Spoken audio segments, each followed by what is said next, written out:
Okay, good evening and welcome to the October 9th meeting of the Board of Selectmen. If everybody would rise for the Pledge of Allegiance, please.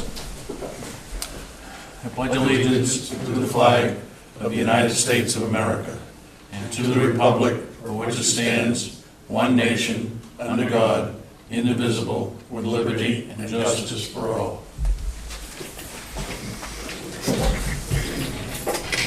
And thanks for coming, and those of you that have tuned in, first thing on the agenda tonight is public hearing.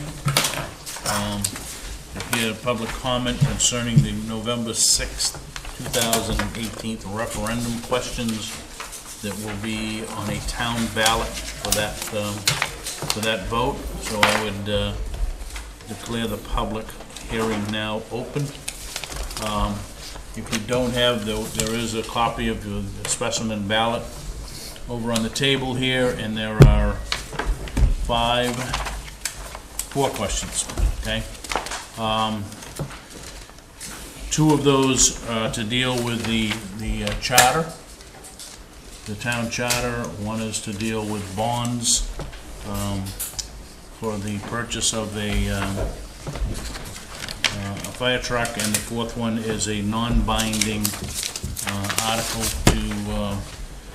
to get the flavor of what people feel about ATV usage on municipal roads. So just quickly, and I'm not going to go through all of the intricate detail, but Article 1 will be the first ballot question that you'll see in the municipal ballot, and that is to deal with Section 212, which is the method of abolishing town meeting. This is in the warrant today. We are adding 2 sentences which clarifies the rest of the charter. It addresses all the other issues within the charter that speak to the town meeting. So the sentences are: once the town meeting is abolished pursuant to this section, the procedures and time periods established in the charter for special town meeting or annual town meeting shall apply to the regular or special budget referendum votes. The regular budget referendum vote shall be held on the second Tuesday in June of each year.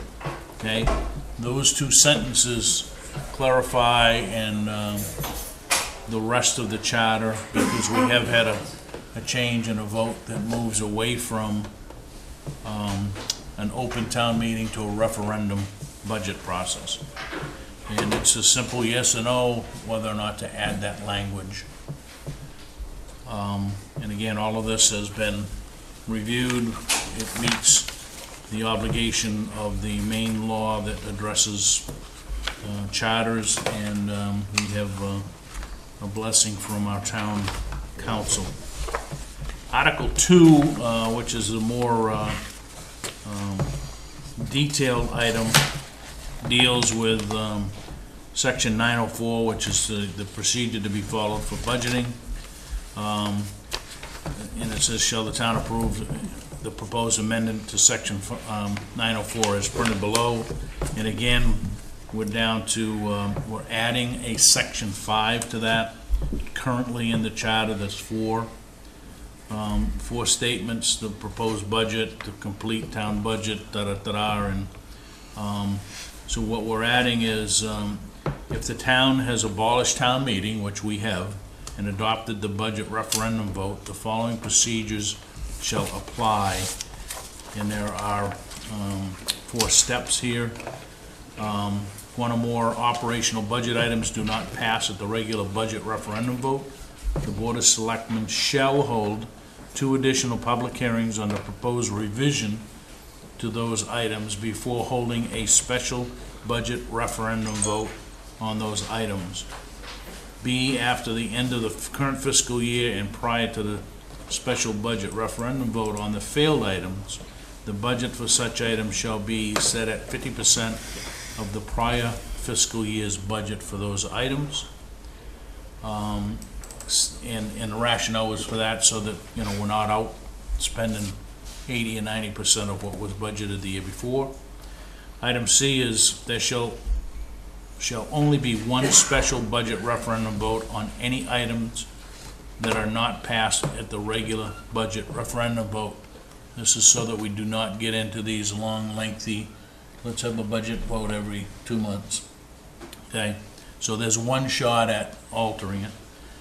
If any of the items fail to pass in a special budget referendum vote, the budget for that item shall be set at the prior fiscal year's budget for that item. This limit shall apply to the entire fiscal year, including any amount expended prior to the special budget referendum. Yes. Special emphasis on, not on capital items. Or Right. And this is, the real emphasis goes back up to section 5A, which is, and it is defined as one or more operational budget items. So anything that is a capital item or a special item, if that fails, it will not be addressed again. Fails, it fails. So this is just for the operation of the municipality. And that's a yes or no vote. And again, if there's any questions or comments, we'll take them on the charter revisions now. Any questions, comments? Bridget? I had a question on the first one. What does it actually say in those underlined sentences? It says, I mean, what does it mean? when we looked at the charter, there's all these references to the town meeting, Right. okay? We have voted to come out of that town meeting and do a referendum.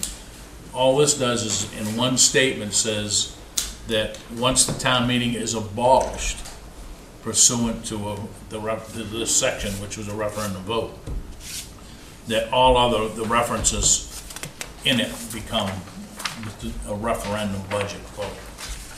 So it's basically language? It's Make it language. Consistent with how we are now operating. Exactly. Thank you very much. Okay. It's a very fancy way to say it. It saved having to change the charter 2 or 3 dozen times with the words town meeting. Yes, Right. I think that's wonderful, but I And didn't get it that also, from here. it also leaves in place, and the reason that we wanted to do that, as recommended by the town attorney, is that this could be flipped over and we could go the other way.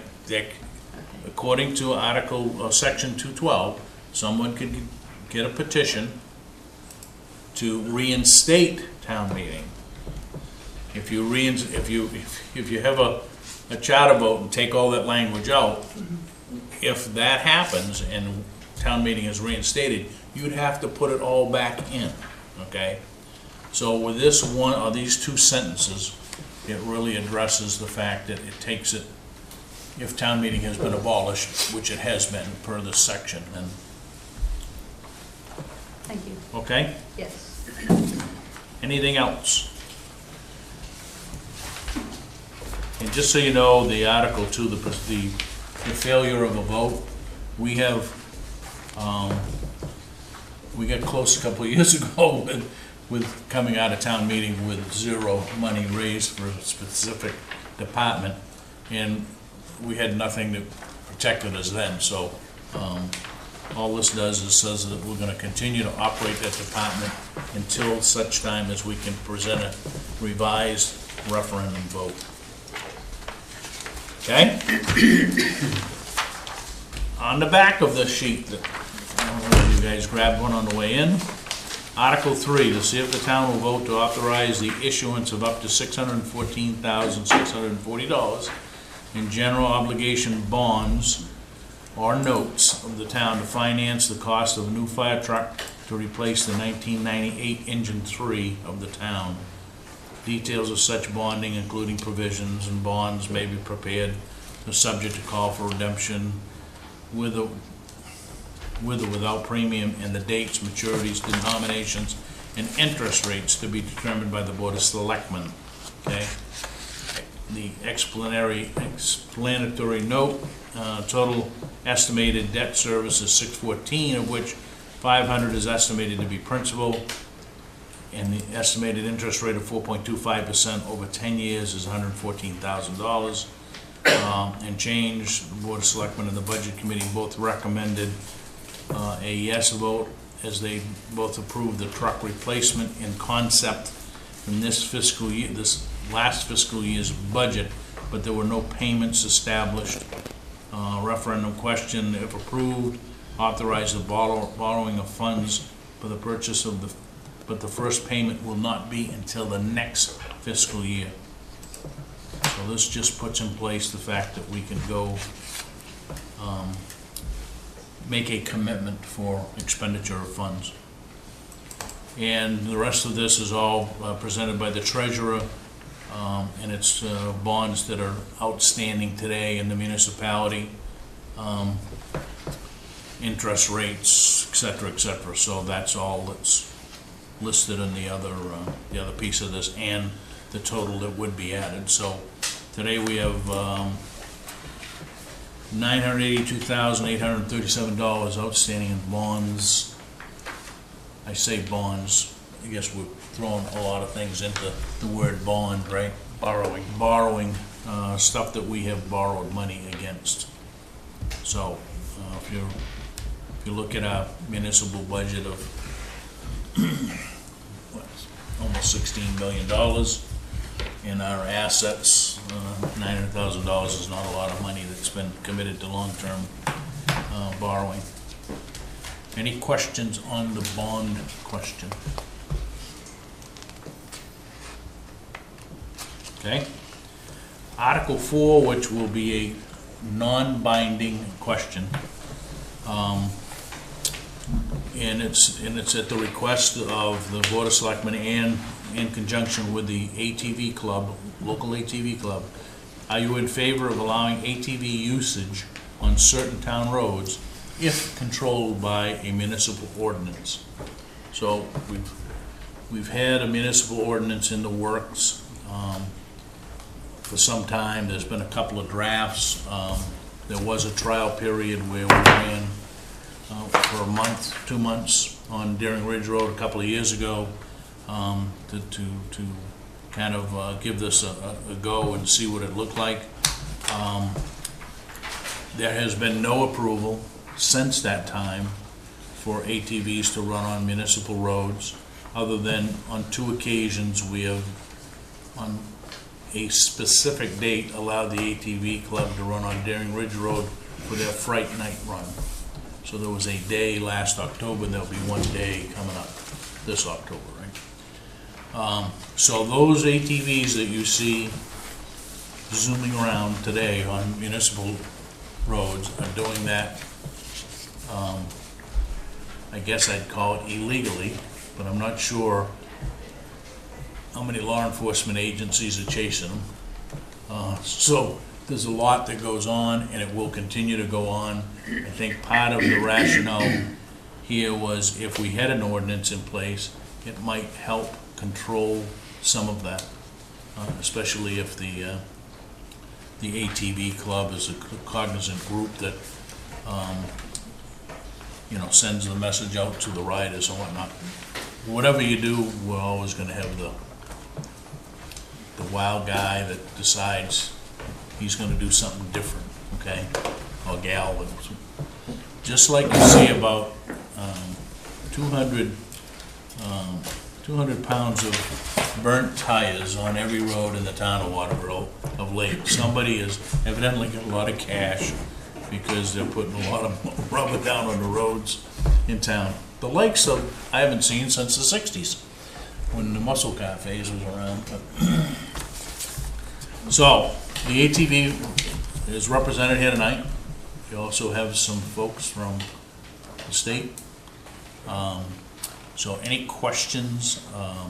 They have identified in the draft proposal those roads that they see would be included, which is fairly significant.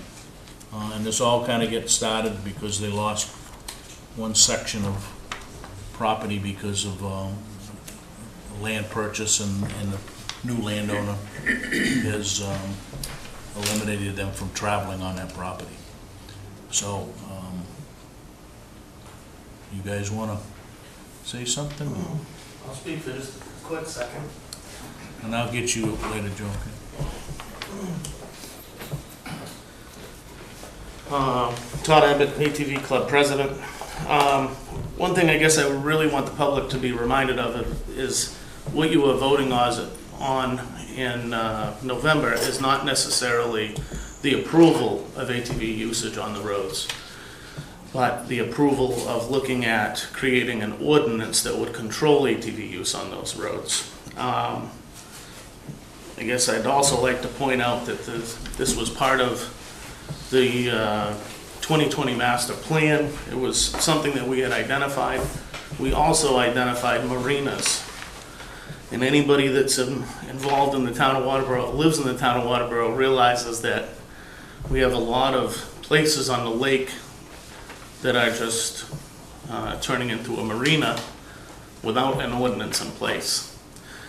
So I guess ultimately what I'm trying to point out here is that an ordinance is a good thing. It gives the town the authority to be able to put some restrictions on that. If we had a marina ordinance, you might be able to control a little bit more about how big a docks you have, how many boats you have in a certain location. So I guess really, again, you're voting on whether or not we should create an ordinance or not. Our feeling is that you should have an ordinance that would protect the town of Waterboro, regardless if you do approve roads. In that ordinance, it gives the town of Waterboro the ability to approve certain roads. It also gives the town of Waterboro the authority to take away certain roads. So ultimately, the way we envision this is that on a yearly basis, we would be coming back and asking for said roads. We have identified some roads here. Edith Huey Road, Clark's Bridge Road, Middle Road, Blueberry Road, Deering Ridge Road, Osby Hill Road, McLucas Road Extension,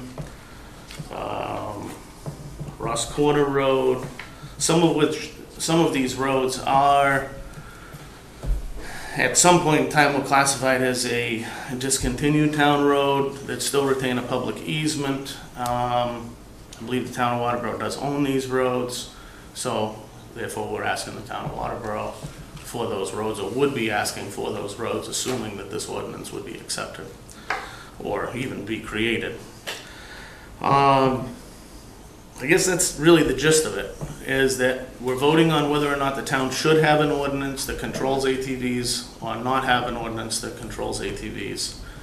And I point out the numerous amount of boats that you see, and we have done nothing about an ordinance for marinas. Regardless if we want a marina or not a marina, we never voted on whether or not we want one or don't want one. Therefore, you see what you see today. Hence, 5-10 years from now, you're gonna see the same thing happen with ATVs. So, that's my quick little blush. We did bring the state with us. I did see Brian grab some signs, so if anybody has some questions on what those signs look like, we can show you what those look like.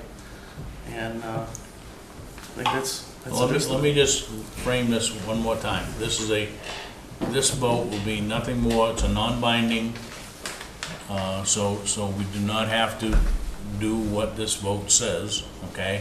What we're trying to do is to get a measurement, and Tim is really the person that brought this up, to give us a gauge of what do the people in town think. You know, I mean, if this comes back, 70-30, that people are okay with ATVs, it makes, I think, the ATV club and the Board of Selectmen's job a little easier to start to put together an ordinance with the belief that we'll just go through and we'll have to go through the process of how it gets approved. If it comes back the other way, then I think that tells us a story as well, that it might not be something that the citizens want to see. However it comes back, I think everybody should recognize that what's being done today, and the people that are running on the roads today will continue to run on the roads as long as there's lack of law enforcement to control that. So this isn't a magic silver bullet that's going to prevent things. However, I think as you start to look at a municipal ordinance with an organization that is willing to help police this, I think that the control becomes much, much easier. And you look at it on an annual basis, if a piece of property opens up and you don't need to run on a road, you'd rather run on a non-paved road, is my assumption, right? Correct, and then a couple of things. Again, the ordinance would be something that the public would have a couple of public hearings on. They would have some input, what they would like to change in the ordinance. But one of the things that the other communities are doing that have ATV use is they are making it mandatory that the ATVs travel on the paved highway, which reduces the erosion on the side of the road. And they're also asking people to travel at the speed of what the road is, right? I think when we originally did Deering Ridge Road, we did it at 20 miles an hour. Speed limit on that road is 35. We've been elsewhere throughout the state of Maine that in different areas, there's 35 mile an hour speed limits, there's 25 mile an hour speed limits, and there's 15 mile an hour speed limits, all appropriate to the area that you're in. But ultimately, the roads that we've listed would be something that would be discussed after an ordinance is created. That ordinance would allow the town to be able to approve said roads. Does not mean that said road is going to be approved, right? Ultimately, if we come in and there's a public hearing and people of Deering Ridge Road, or the town's absolutely against Deering Ridge Road may not be one of the roads that we get approved. But we still have the tool there to be able to look at other roads, other routes. You know, we're in a tough place as far as the ATV club goes. Sanford has formed an ATV club. There's been a club in Lebanon, there's a club in Leamington, Hollis, Lyman. Right now, Waterboro is we break the system. We're broken, basically right now you could ride from, if we had the old trail approved, or we're running Deering Ridge Road currently, you could run clear from Lebanon all the way down to the base of Sebago Lake. So right now you can make it as far as basically Bennett Hill Road, and that's what you can make, right? Or if you go parking up on Chadbourne Ridge Road, you could do the remainder of that trail. So you've got roughly about 60 miles south of us that you could utilize currently today, and 70, 80 miles of trail north of us that you could utilize that's broken in the middle. So we'd like to continue that, as well as anybody who's involved in the sport. This isn't necessarily for us individually. This is an economic boost. There's a lot of stores, there's a lot of local people that benefit from having the ATV use in the area. By having a trail that goes all the way through, it turns Waterboro kind of into a destination location, or even a place to ride from to go to someplace, right? Sanford is about 4 hours away, 3.5 hours. So that's a good 6, 7, 8 hour day, right? Or those people from Sanford could ride from Coleco down there, the Coleco pool building. They can make it all the way to the clubhouse today, but they could make it all the way to Leamington if we look at other routes. And ultimately what we're trying to do is to connect a broken system. I don't really think we would be here if there was another route around. And unfortunately, we've struck out in all of those other areas. You guys know the state had said no to Townhouse Road. So ultimately, we're here asking for additional roads so that we're not targeting one specific road. But again, I'm not sure how many people had seen the map that we had pulled up there, but we were using 1.2 miles of road, and now we're looking for another additional 10 to 12 miles of road. So we did do our due diligence to try and keep it in the smallest area that we could, but seeing that you have traffic that goes through one direction and turns back around and comes back through that same trail, maybe there's a way to alleviate that, which is why we've added the Chadbourne Ridge Road and some of those other pieces. But again, that is something that we're going to talk about in the future. Regardless how this all vote goes down, we would have to be asking for those said roads for permission. But what we're asking for the public to do is to vote for an ordinance. That ordinance will have the public's involvement in creating that ordinance. There'll be public hearings, so forth. So we ask for people to vote for it. The answer would be yes, we do want to have an ATV ordinance. This is not a trick question. It is yes for an ATV ordinance. So that's what I have. Anybody have any questions? You mentioned that somebody had signs. Brian does. Joe? Just a small question. When we were here before, we were talking about this. Joe, so people at home can hear you and see your smiley face. Joe, and when we were here before, as I can recall, we were going to talk about a public hearing. Is this part of that process? This is public hearing, yes. Okay, and so, people could come here and discuss, pros and cons on the whole. But that, just to be clear, this is a public hearing on the question, okay? Yeah. If, say this passes and there's a decision that we're gonna move forward with an ordinance, okay? That ordinance has to go through public hearings as well, okay?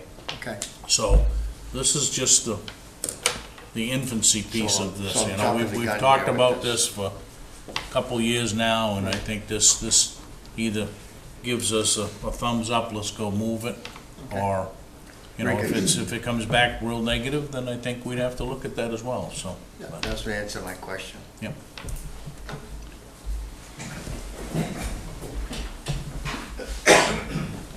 Good evening. I'm Brian Bronson from Department ACF, Agriculture, Conservation, and Forestry. Parks and Lands. I'm the ATV guy for the state, basically. So I just came tonight to, these are what we call ATV access routes. This is a typical ATV trail sign, plastic ones. If you end up at any point in any manner opening an access route, then it has to be signed with an access route sign, because you're not just signing it for ATV, you're signing it for anybody with a regular vehicle to understand that ATVs are here, it's a road access route. So they're treated differently. Trail is a trail, an access route. If you're on a public road that's maintained for vehicle traffic, then you're exceeding 1,500 feet for the purposes of travel, then it has to be designated as an access route. If it's a DOT road, they would handle that and they would sign it, although you have to pay the bill. And if it's a town road or a county road, then it can be authorized through whatever process. But it's gonna be signed in accordance with the DOT Correct. requirements. Yeah, it has to be conspicuously posted using ATV access route signs. These are your regular standard size, reflectorized, so that people driving down the road know that it's actually legit, not just something that Just somebody hold it still for a minute signs there while up. she gets a picture. want it down so you can take a better one. No, So I just wanted to make sure that people realize there's a difference that way. If it's, what we've sort of found generically across the state is that when it's done in a controlled manner, correctly, given the thought to the right process and whatever, typically the traffic is better behaved. If they know they're not supposed to be there, they tend to travel faster, more recklessly than if they're legally able to be there. So that is something that I would just say that we've pleasantly just realized, I guess. I've talked to several game wardens who've said that, they didn't think it would work, but then they look at it and go, it actually works quite well because people now are behaving themselves. So I would just say that I've seen access routes developed in a variety of manners. I get calls all the time from towns going, well, who has the authority to do this? Well, the law basically says whoever manages the road does. So some towns, the select people have just voted. Others, it's gone on to town meeting. It's gone on a warrant. There have been special meetings. There's a variety of ways, depending on your comfort level, which I gather is what this is all about now, to just try to get a feel from the people what they want you to do or don't want you to do. But having something in place that regulates it, that's clear, that can be posted within reason so that people understand this is what you are allowed to do, I think is valuable. Many towns have done that and they've opened an access route, but they have a start and end date, they have a time of day. You know, as he pointed out, in some cases they're out on the extreme right, in other cases they are in the travel lane, depending on the scenario, and DOT does the same thing. There's a real, you know, there's a concern about safety. We don't want them a hazard, but there's also concern about the ballast on the side of the road. So if there's a paved shoulder, typically they're in that. But in many cases, particularly in towns, they're actually marked right to be on the travel lane. And in addition to these signs, there are places across the state where they've actually painted it right on the road. So much like you do with a bikeway, somebody come across a bridge or something where they want them to be or don't want them to be. And that's worked. I mean, it has to be redone every year, but it has worked quite well. I've seen that done on DOT routes as well as many towns like Caribou and Presque Isle, for instance, do that a fair amount. Is that a line or is it just a logo? Just the logo. Just particularly if, you know, they get a paved shoulder and want them on it, they may do that. If they get another spot where they don't want them because of parking or whatever, then they'll post the other way. It just makes it easier for people, particularly if it's not always the same. But so there's a variety of different options out there that can be helpful with that. Okay, question? Yeah. Yeah, I have a question. So when you say they're on a paved road, is it to join a trail? Is that the reason why? Yeah, usually from one trail to they're another? traveling a road to get from one trail to another trail, or to get from a trail to a restaurant, a motel, a gas station, some place of business. That's generally, ATVs and snowmobiles both, that's what we generally see. I mean, most people don't want to just go ride the road, so if we got the trail, we don't necessarily need to be on the road, but there are places where you lose landowner permission, or there's just no way to get into the downtown without traveling the road. I mean, we actually have had towns where we built trails trying to get them into the downtown, but it led them out behind all the businesses, and the businesses didn't like that. They wanted them out front because that's how they're set up.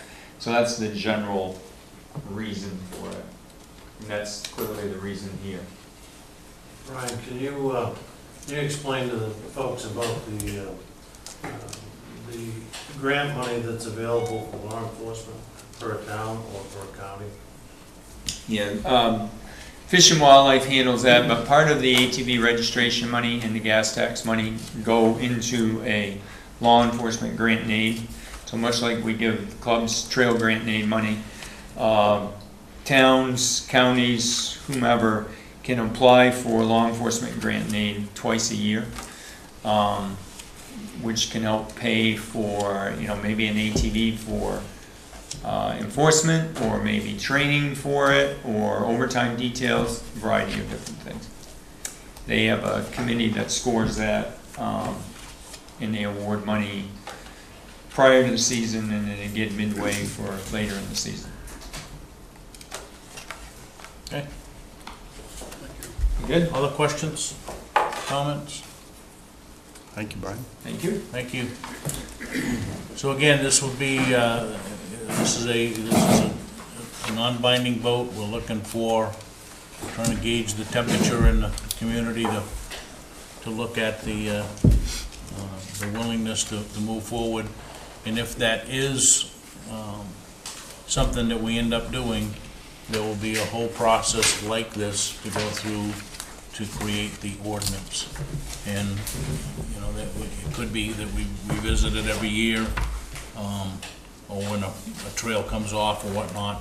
But the Board of Selectmen would have they would have cognizance over what's in the ordinance. and defined as roads, so. And, within that ordinance, I would presume that we would say that the trails have to be posted in accordance with the DOT requirements. So all of the regulatory stuff would also be at least referenced or included in that ordinance as well. So.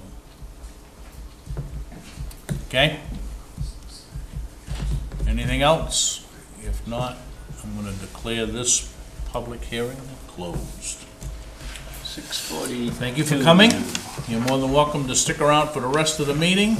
I know it's probably right on top of everybody's agenda.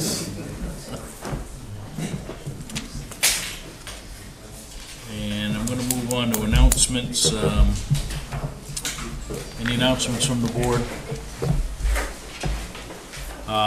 Additions and deletions to the agenda. I'd like to propose that we bring the discussion on the spectrum plan to push local government channels, which is new business item 9E. And Tony Vigu is here and would like to speak to us on that, up as item 5 under appointments. So moved. It's been moved by Tim. Do I have a second? All those in favor of moving 9E to 5? Okay. And we're going to talk to the steering committee during reports and staff anyway, so I don't think we need to move that. All right. Any other additions or deletions? Okay. So, Tony, welcome back to Waterboro. It's been a while. Let's talk about spectrum. Thank you. Pleasure to be here. Thank you for having me. I always enjoy coming here. You folks have made the decision to televise your meetings in an open government format. And that's not done everywhere. And that thing that you do to make this available to the public, either through cable or over the internet, is being jeopardized, quite frankly, by recent events. And I'm here tonight to talk to you about that. As you know, this is a tool that you use to inform the folks at home. And part of the funding for doing this comes from your franchise fees that you get from the cable operator. And the franchise fee is a right-of-way fee that you're allowed by law to assess the cable company for using your public rights-of-way. And they might be the dusty side of the street where the cable goes, but under the law, it's the same as your public park.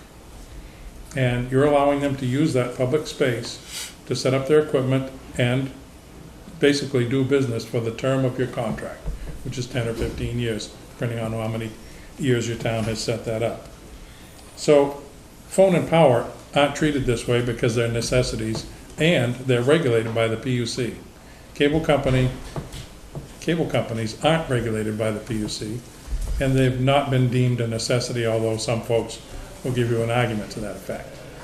So the long and the short of it is, these franchise fees that you've been able to assess the cable operator for using your public streets, which came from, by the way, the early days of radio, when broadcasters were allowed to use the public airwaves in the public interest. This is the same sort of thing. That's being jeopardized. I'm going to get into how that's happening. The second part of it, not just the funding, but the second part of it is the actual ability to see your channels. For 30 years, these channels have been in the single-digit range, down between the network stations, 6, 8, 13, and PBS, so that people tuning up or tuning down in those lower numbers are able to pick up your channels either by accident or on purpose, so they can watch your meetings easily and be able to see what's going on in the community. Charter has a different idea about that. They seem to feel, in fact, their spokesman says that people prefer to have all the public education governmental channels up in the 1300 series, which to us is digital Siberia, okay? And they're trying to convince people that folks want this. Well, the reason they're saying that is because these lower channels are very lucrative to shopping networks. They can lease these channels to shopping networks for big bucks. Whereas right now, they're not making any money on them because we're using them, as we have been for 30 years. So by moving them up to the 1300s, it frees them up to make more money. The second thing is, when they move them up to 1300s, people are less likely to find them there. And they don't know that they have this wonderful local resource available to them.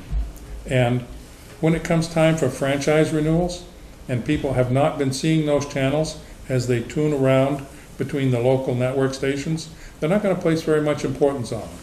And guess what? The town won't be asking for additional franchise fees to pay camera operators or capital grants to buy equipment with so that you can televise these meetings. There's another win for Charter. It's a win-win all the way around to move those channels up there. We tried to get legislation passed in the spring of this year, and it went to the Legislative Policy Committee in Augusta to decide whether or not it was emergency legislation. And it failed by 1 or 2 votes. We actually had 2 votes, and the cable lobbyists came in and convinced them. So it ended up being a 5-5, which was a draw. So it didn't pass as emergency legislation. So here we are now with a bill that we've put into the revisor's office 2 weeks ago. I gave you all a copy. Senator David Woodson is our sponsor. Had a wonderful interview with him today on Saco River TV, which will be televised on the local channels for people to be able to see and view on the internet. And basically, this bill requires Spectrum, and by the way, Spectrum is their product name. They push it out there, but the company name is Charter. They have such a bad reputation with consumers in the annual reviews that they prefer to have the name Spectrum out there instead of Charter, because Spectrum doesn't carry the same connotation with it. They have sent around this notice to the towns and to subscribers that they are moving to this new digital format. They're doing away with analog, which is wonderful. That's great. Frees up more bandwidth for other things, helps them make even more money. But when you look at it closely, what it is they're encoding all of their channels. They're encrypting them. So that now you're going to need a box. Whether or not, doesn't matter what kind of a TV you have. You can have the latest TV in the world. And you're still going to need their box if you're going to watch their channels. And it's going to be free for a year. And then they're going to start charging you $8 a month to begin with. It'll creep up over the years, as it always does. And you'll be paying for that box forever and ever and ever. Way past the time when it would have been paid for if you bought it at the store. That's how they make their money, more money. So Charter has made this decision to do these things, and this bill requires Charter to reinstate these channels back to their original position, any that they've moved in the state of Maine within the last 24 months, whenever the bill gets passed. And they're not going to like it, but there is precedent for it. The state of Hawaii has, their Public Service Commission has voted and ruled to forbid them from changing the channel location until the year, I believe it's 2032. It's a long ways in the future. The states of California and Illinois have passed laws to prevent them from changing the channel location from where they always have been.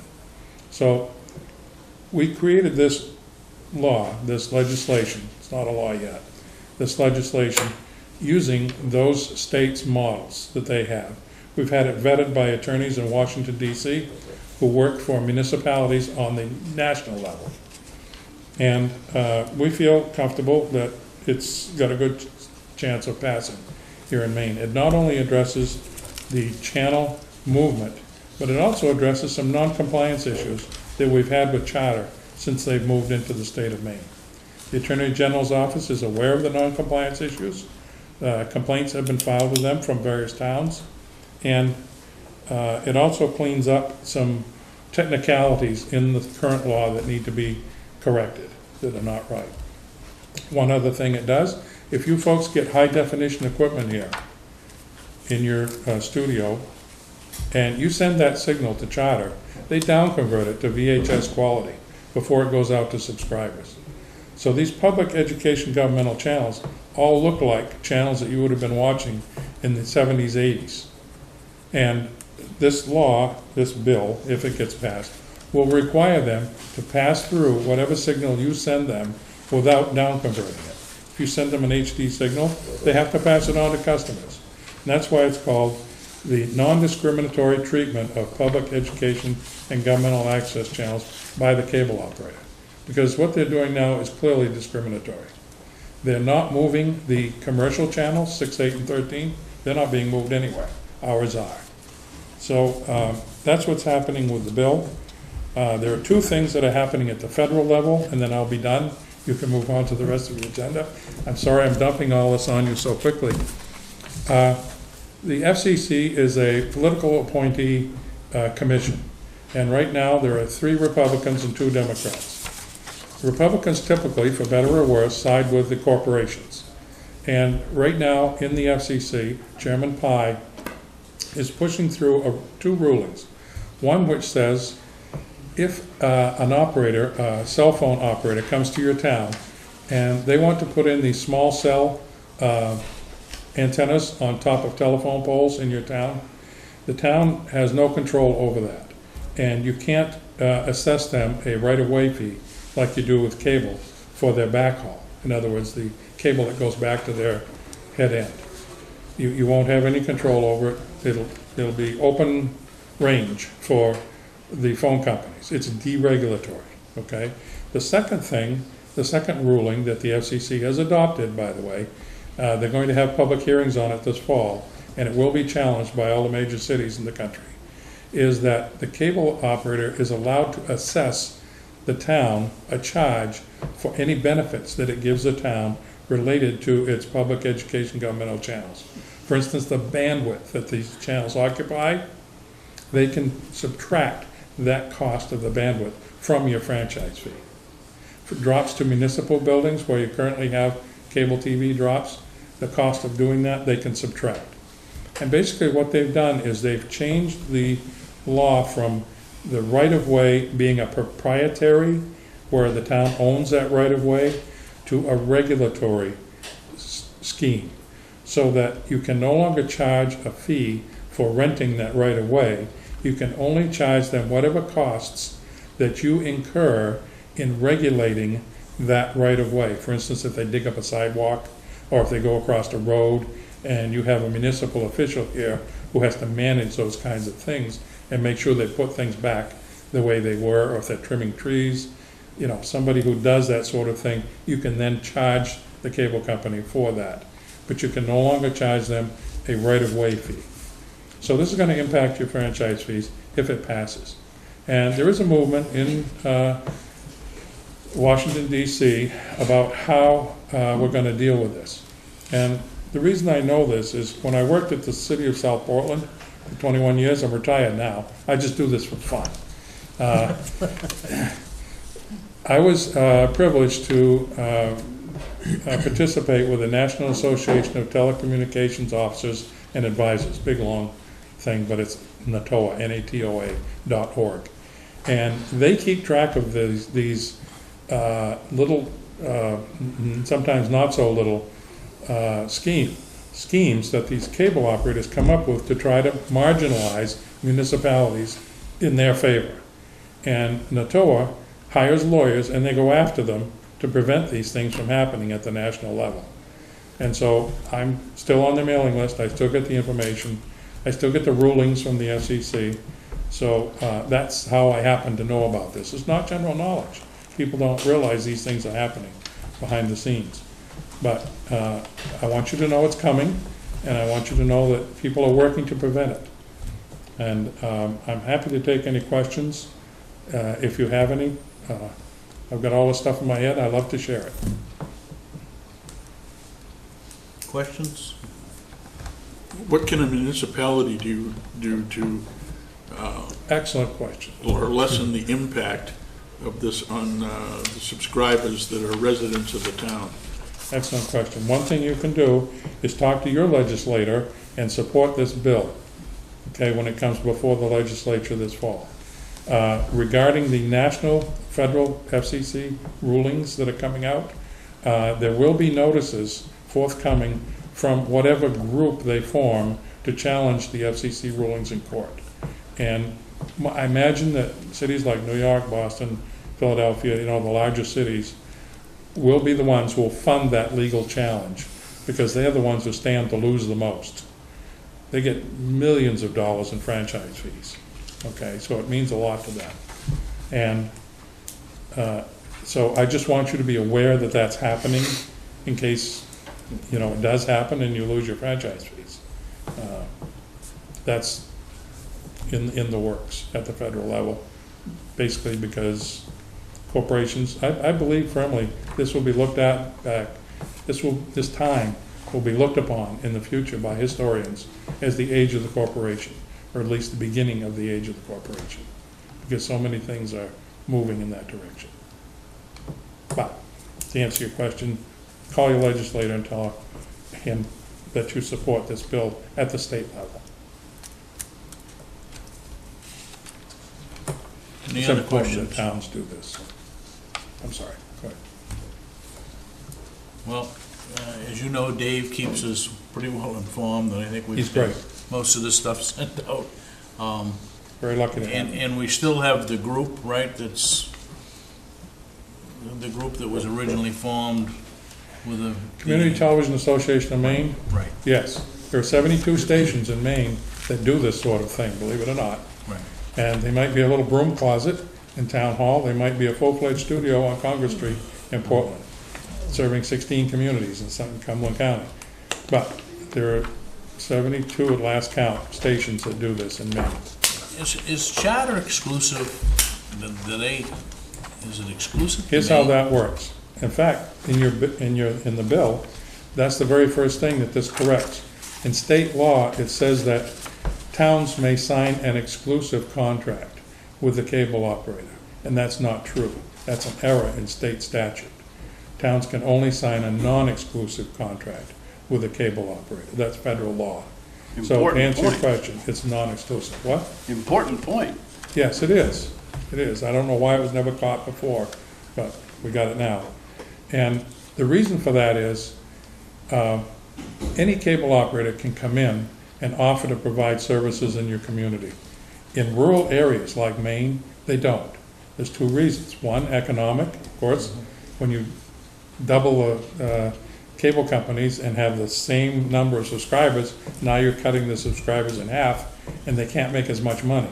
So they have gentlemen's agreements, basically, to stay out of each other's territories, and that's partially dependent on where the head ends are, too, where their wires run.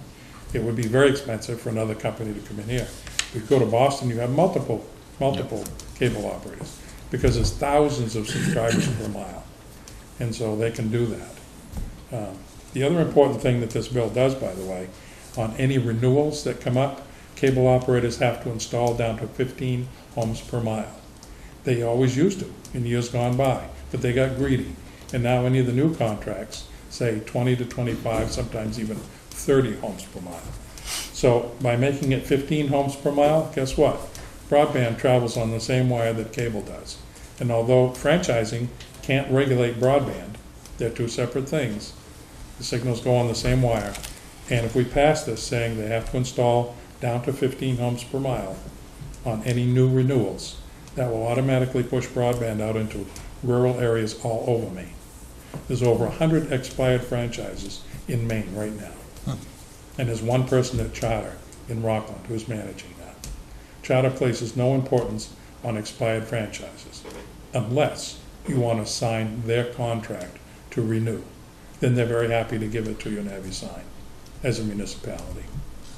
So they slow track any town that has the main model franchise that they want to use. They put it aside. I have 2 towns right now I know of that sent the RFP to Charter last November and have yet to receive response from Charter on that. It's the other thing this bill addresses, is a slow response by Charter to requests from the town, whether it be for franchise renewals or other matters. So, Is Charter nationwide, yes, it regional, is. National. multinational? Yep, and they're doing this nationally, moving the peg channels up to the 1300s because it makes them money. I assume if they get away with this, other cable companies like Comcast will follow suit. They still have, they're the only cable company in Maine, right? for the- They own 92% of the franchises in Maine. There's about 300 franchises in Maine. Comcast has around 10 or 12. Beeline has a half a dozen. Pioneer has a half a dozen. There may be one other company I'm forgetting, but that's it.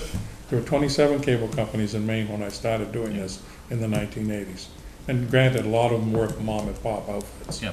But you can see what happened Well, with. that was a mom and pop outfit here when we first started. It was, yeah. Bob- Saco River Bob Telephone, Carroll. Bob Carroll. Yeah. And you know, that guy put in the contracts of all the 6 towns that we could have 4 channels.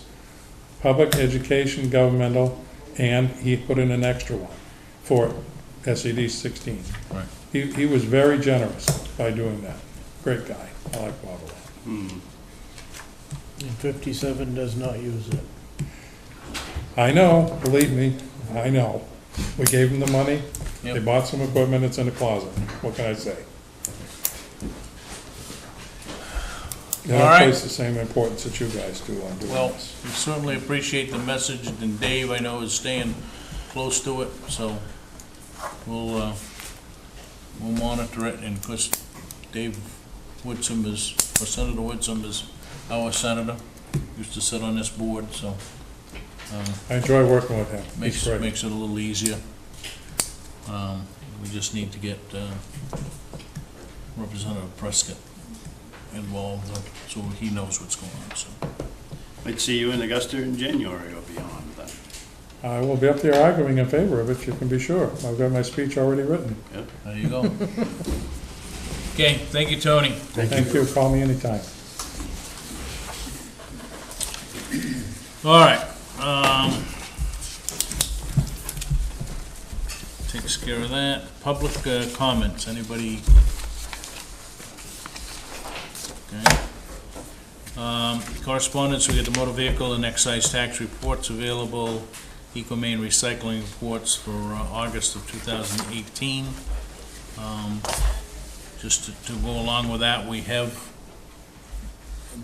done a great job of Lynn's folks of keeping the contamination out of the recycling stuff.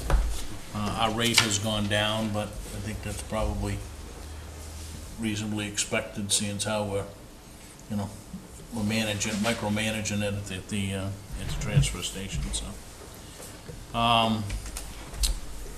Reports and staff initiatives, selectmen's reports. Dwayne, anything? Nothing. Tim? I think we kind of just left it hanging last week about having some protection from the weather for the guy that runs the recycling area. Yep. I mean, it seems like there should be something in between $150,000 structure and an umbrella. Right. I mean, like Portland Canvas or someone like that. I don't think we should just drop it. I think, especially with the bad weather coming out, they should, because the guy does have to stay there all the time now to produce these good numbers on recycling. So Dave, we need to probably get together and use our ingenuity to come up with something that's gonna protect those guys over by the recycling bin, especially since how he's gonna spend, somebody's gonna spend a lot of time there with everything that comes in and for coverage. An ice shanty or something, I'm not Or sure. just some kind of windbreak, something to keep the rain. It's as simple as one of those shelter logic things. You get a small one of those things to set up there too. Yeah, those are only $500. We did have something designed a year ago, and Yeah. it was out of ballpark money. It was like 100 plus, right? 100,000 plus? Well, we put it out to bid, and we were thinking it would be somewhere in the 25 to 50 to 60 category, and the one bid we got was 121. Yeah. We didn't take it. We are talking about it, and we are trying to come up with a design that we can afford to do on our own and go from there. Okay. Anything else, Tim? No, that's it, thanks. Ted? The other thing I have to say is that I know there's a lot of people in town that I've encountered over the last couple of months, but Plumber's Ace Hardware store in town is scheduled to open Monday morning next week. Grand opening? No, just opening, the grand opening will be at a later time. Is Family Dollar open? Yes. Yeah. Somebody Already said open, It yeah. was open, yes. Ted? One sign says opening soon, the other one says open. Yeah. Did you get a notice about making an announcement about the community garden? No, I did not. Then during the public comment, I was wondering that. So when you're finished with those, if I could make a comment, I'd appreciate it. Okay. Thank you. That's all. Any Gordon, anything? No, I'm all set, thanks. Only thing I have is that we talked about it for a while with different things that may or may not be going on with the contract deputies. So we met with the folks today, the sheriff, the county administrator and whatnot, just Gary and Matt and myself. It was a very productive meeting, and I think more than anything, we need to stay engaged with those guys, with what's going on and whatnot. So I think we got some information today, and we'll share that as we go on. But brings me back to the thing of some of the, and I think we probably ought to take some time at our next workshop with how are we gonna, since how we're not getting volunteers flocking in here to be on public safety or the transfer station, but I think we're gonna have to take that on, I think, as selectmen, and maybe take 2 or 3 folks, and each selectman take a committee, and the committees have got to start to work again, and but we can have that discussion later. Gary. Thank you, Mr. Chairman. Budget Committee, budget season is coming upon us soon, and we're still at 3 Budget Committee members. There was a whiff of another person out there, hasn't surfaced yet, so we are still in the search for 2 more Budget Committee members.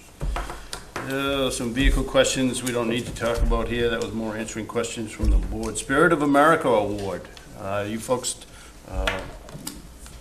Yeah, we announced this. you announced that before, last but week. Wednesday, November 7th at 3:30 in the Commissioner's office, we'll be honoring Bimmy Woodsum as the recipient of the Spirit of America Award. Dwayne, do you have any idea how many family members you have going? I don't at this point. Do you want staff and/or selectmen to attend also, or? Absolutely. Okay. If you get a number from here, we've got to call and let them know how many's coming, so, Okay. how many to expect, so. So- Either you can do it from the town office and we'll do it from the family, but. Yep. Okay.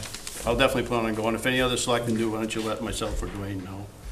We're moving over to the fire department. Our fire department rehab bus, which was used to warm up frozen firefighters in January and February and cool them off during fires in the summertime, has structural problems. It's going to have to be retired, so that bus will be sold as soon as a few things can be taken out of it, which may have already happened. The Belleville House, the historical property at the other end of Town Hall here. The Historical Society has had a change of heart, and Jim Carl and company would like an audience with the selectmen, hopefully October 23rd or soon after, to have that discussion about picking that building up and moving it down in between the blacksmith shop and the old schoolhouse on the property down there. So that is an agenda item for October 23, if you're okay with that. They would like to have it a functional place. It's insulated now. I didn't realize they went through that and insulated it. They would like water and sewer and heated space to be there. Elections. We started voting today, and we're voting here and not at Massabesic East on November 6th. So please plan on coming to this building on November 6th if you're going to vote that day, but feel free to come down and vote starting today. We sent out over 200 ballots so far, either people coming in and picking them up or us mailing them out. We had probably a dozen or 2 dozen people coming in and actually voting today, and just keep it up. I'd love to see 1,000 people, or about a third of our voters, come absentee, because 67 parking spaces for this building and the field across the street, which can probably fit another 3 dozen at most.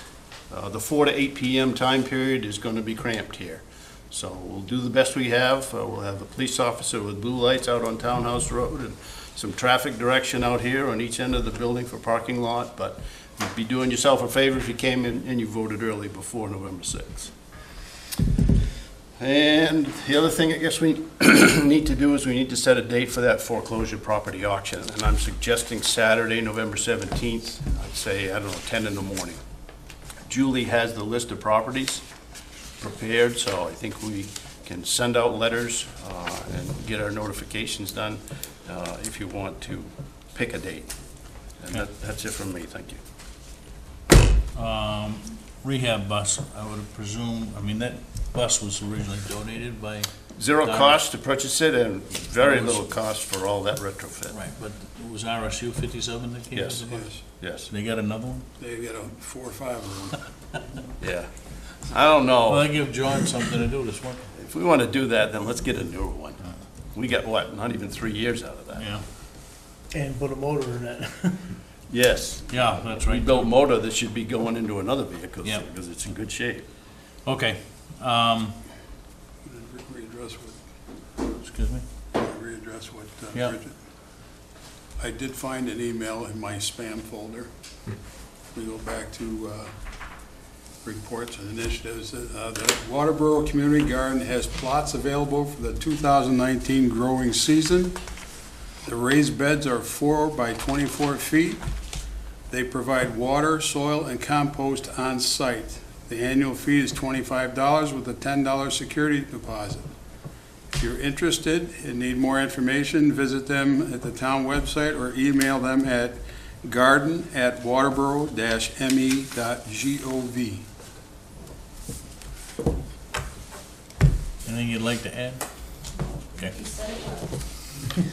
All right. The Community Center Steering Committee requested an, Do you want a vote on that auction? Let that lay? Because he's gonna need some time, Julie or somebody's gonna need some time to get this out. yeah, I mean, I You think, gotta have a month's notice here, so. Yeah. yeah, I guess I would entertain a motion of scheduling it some Saturday, November 17th is what you requested? I'm suggesting November, the weekend before that's a holiday weekend with Veterans Day. So, The weekend after is Thanksgiving. Right. right. So it's in between Veterans Day and Thanksgiving. So is that what you? I will move that November 17th, Saturday at 10 o'clock, we do a foreclosure auction. Okay, I'll second it. Correctly, is that correctly worded? Yep. Foreclosure auction? Yep. Tax lien properties. tax acquired, I think Tax the acquired. official ordinance says tax acquired properties. Okay, that's the way we want it worded. Before you vote, we don't have a second yet, do we? I second it. Yeah, Okay, Gordon. May I? yep, Might need some flexibility here. If people are indicating any movement to keeping their property, I don't want to sell it. No, And but they're never- gonna have to come up with a percentage before the day of that auction. Gonna have to show us some incentive. yeah, I think they've got to make a commitment. That's you and Pardon your on, call, I think. Yeah, 30% or better. And we did very well the last time around in getting people to pay up, so I hope that happens again. And we've had this same thing before, and they'll come in at the last month. They got till Friday, they got till 10 o'clock Right. Saturday morning to pay the taxes, so. Okay, Because this board is going to have an auction, we do not have to set the minimum price at all the back taxes and lien fees, et cetera. We had to do that the last time by ordinance, so now we can, I'd take direction from you folks, whether it's $100 or $250. Why don't we set a we get the motion to set the date of the auction and get the procedures going. Why don't we set a workshop to set the minimums? You're 'Cause back that hasn't gotta here. that hasn't gotta be advertised till, well, we're gonna, you we're gotta back in get next the week, right? notices out we're back in first. next week to launch the Budget- 2000 budget budget discussions. stuff, so that's probably, we'll just add that to the Yep. agenda. Agenda. Good. All right, so any other discussion? All those in favor? All right. Good, thank you. November 17th, 10 a.m. All right, Community Center Steering Committee requested an audience relative to, I know there's been a lot of, number of meetings, a lot of discussions, so I'm going to turn it over to Tim. You're driving the bus, right? Yes. Yeah. Well, it looks like Gordon has put something together. And I don't want to drag this out. I mean, for people that don't know, as a result of our last comprehensive plan, it suggested that we look at constructing a community center for Waterboro. And the selectmen formed a committee for that purpose to do the initial exploration of that. And we immediately were looking at a combination of the library and the rec department, because both of those departments are so compressed and squeezed. I mean, the rec department turns away residents because they don't have room for them in some services, and if you've been to the library, you have a pretty good idea how condensed they are down there, compressed. Did you want to go over this, or? Unless you do. No, I'll leave it up to you. All right. With the chairman's permission. As members of the community may or may not know, we've mentioned it several times that we've had several meetings on this committee. There are some committee members I see out in the audience here, plus our chairman is on the dais as a selectman. So what is the purpose of a community center? I got some definitions there. And there are places where people of all ages can gather to enrich their bodies and minds, as well as foster feelings of community and civic pride. And these are the things that we're trying to foster here.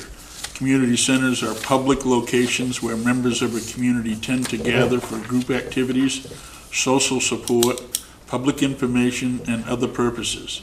They may sometimes be open for the whole community or for a specialized group within the greater community. Community centers provide people with the opportunity to work and organize together for the benefit of their local communities, including adult education, social and cultural activities. Community centers and associations have played a significant part in the life of many local communities and networks. Families are more likely to move to a neighborhood that features a thriving community center. With such a vital role to play in the healthy development of communities, it is of the utmost importance to ensure each recreation center has all the resources necessary for optimum performance.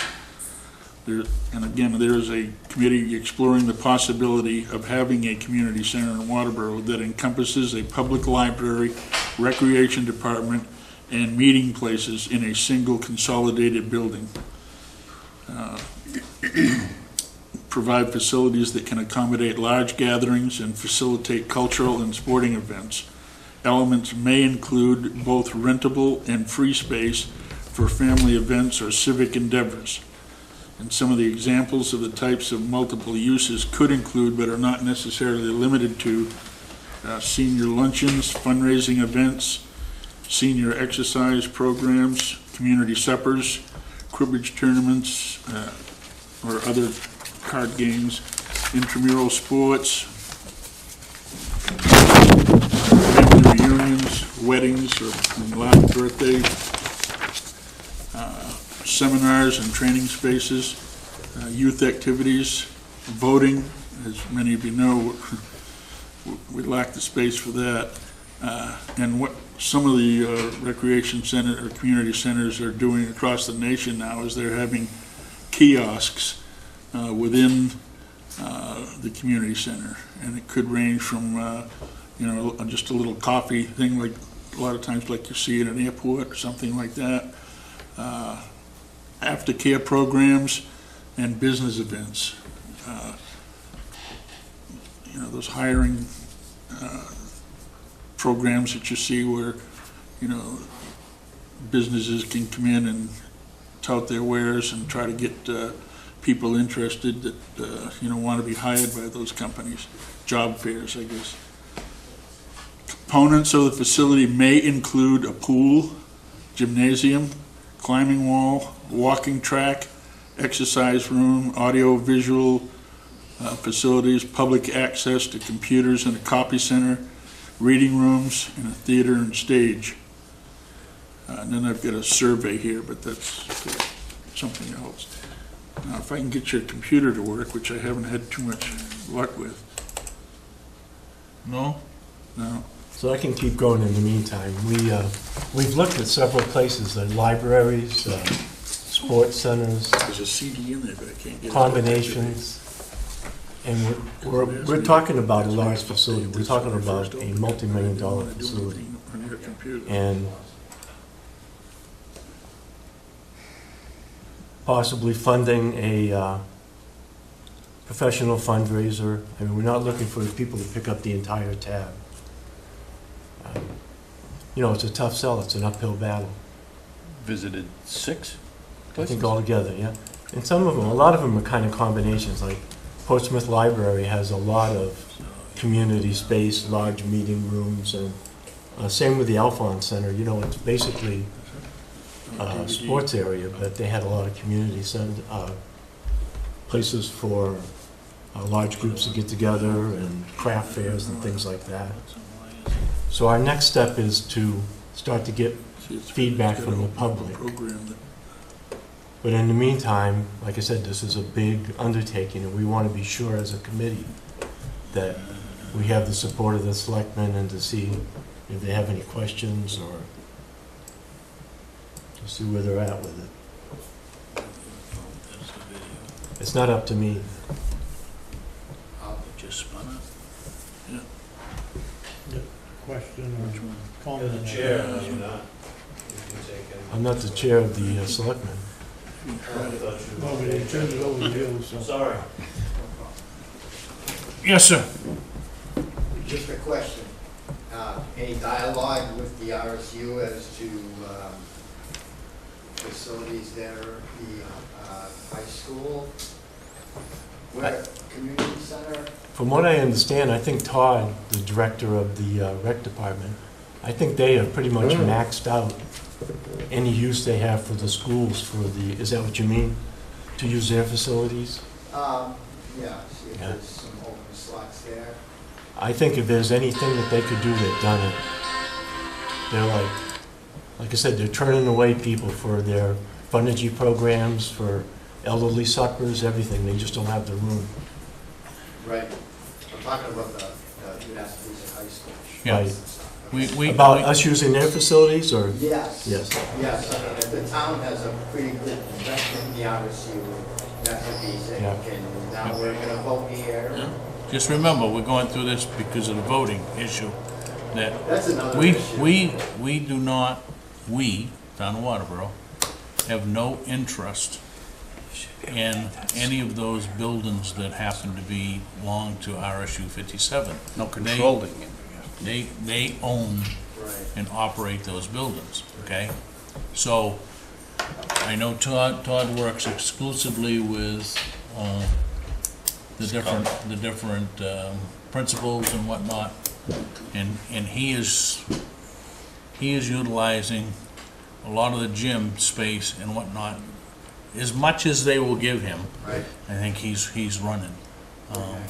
So, this is not a, oh, let's go over and, I mean, We don't have free reign. we don't have free reign to the Right. RSU facilities. It's a good question, Joe, but there's just no available time on all these gyms in town here, those 3 gyms, Right. for a big community function like this.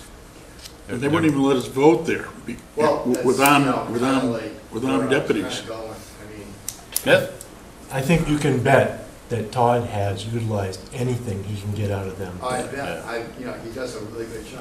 That's what he does. Yeah. So- he's signing up basketball people right now, that's why he's not over here. Well, they actually charge us for the gym. The recreation department has a charge that we have to pay to use the Massabesic facilities or the RSU facilities.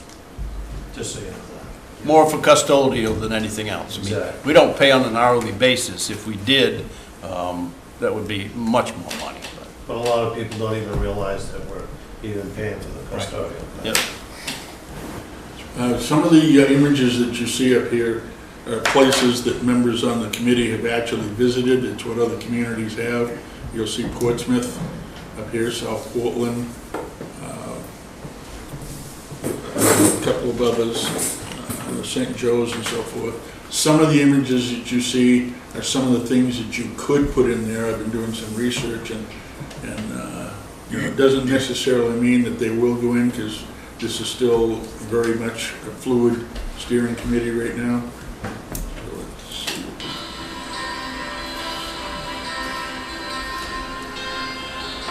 Music and everything, huh? Yeah. This is the gymnasium at the South Portland Community Center. Up on the upper level, you see the walking path that they have around there. 13 times around a mile.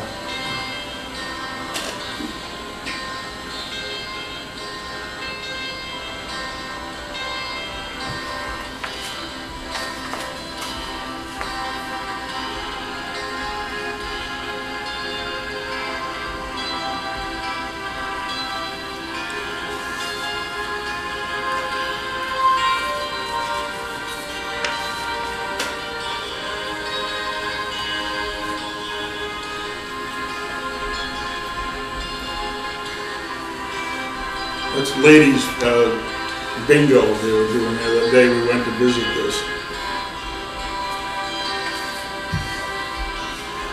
This was their aftercare portion of it. There's 3 other rooms that went with that.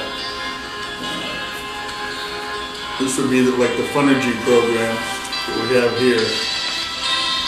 That's another basketball court that they use. We just took that for the humor effect.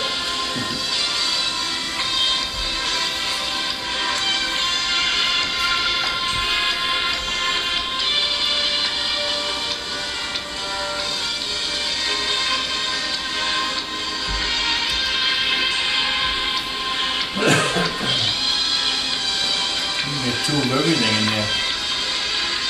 Wood. This is what the upper level track looks like in this one.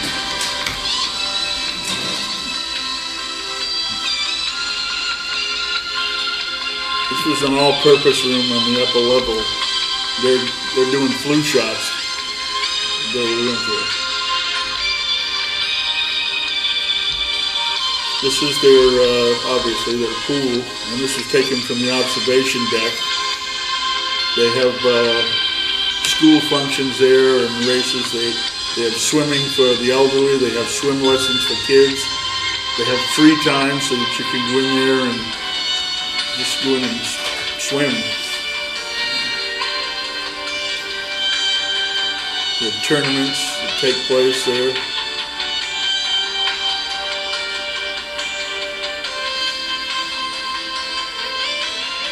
High school swims there too, right? You've shown that? The high school swims. High school swims there. Their policy in South Portland is if you're a South Portland resident or any component of the South Portland, like the police, fire, and school department, they don't pay anything to use the facilities here. But they will charge on a limited basis, like Cape Elizabeth to come over and use the facilities. And this is a full kitchen, because they can, events can be catered there, you can rent the space. This is another one of their all-purpose rooms. Gordon, could you turn the music down so people can probably hear your voice better while you're talking? Please? There you go. Thank you.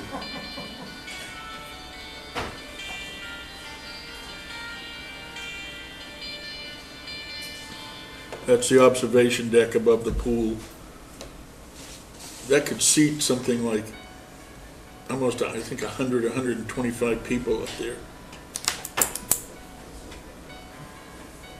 that pool evaporates 500 gallons of water a day.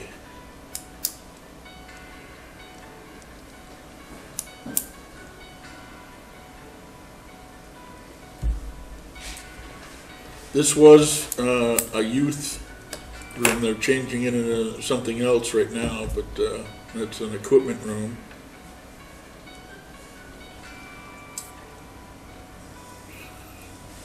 It's just one of the conference rooms that they either use there or they can rent it out.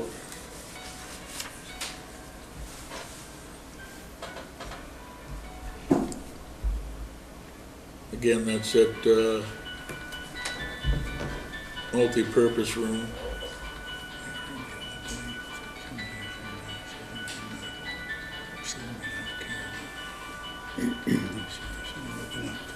That's a dance studio. That's the rail, and there's a mirror. It's one of the locker rooms, obviously. All the locker rooms have changing stations in it as well.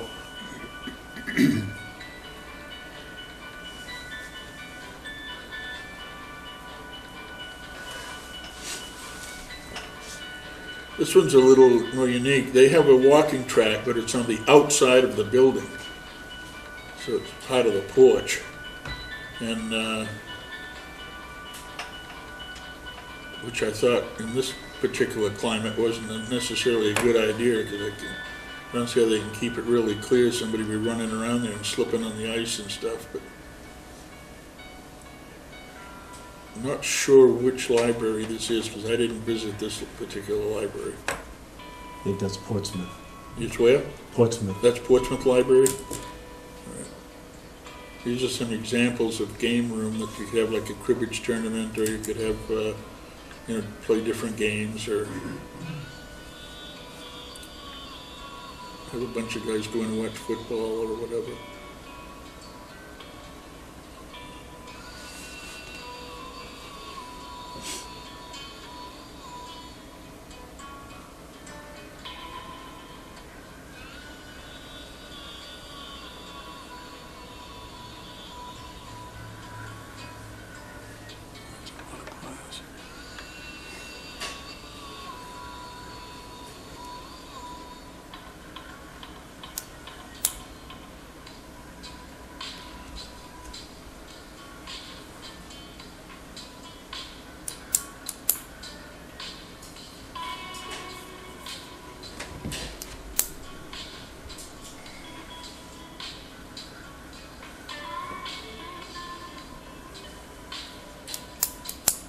These are all scenes from inside the Portsmouth Public Library. You have that much room, huh, Julie? You have that much room, huh? We wish.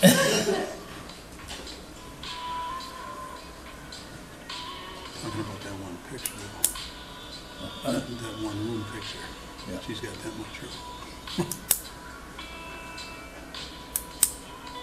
So I think we work.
is the path that led down to the children's garden that they have outside of your portal?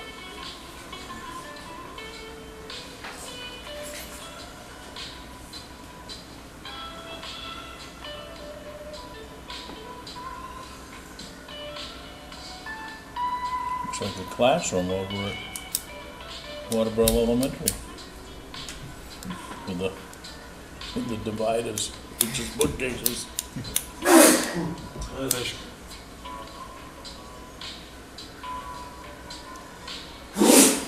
Bless you.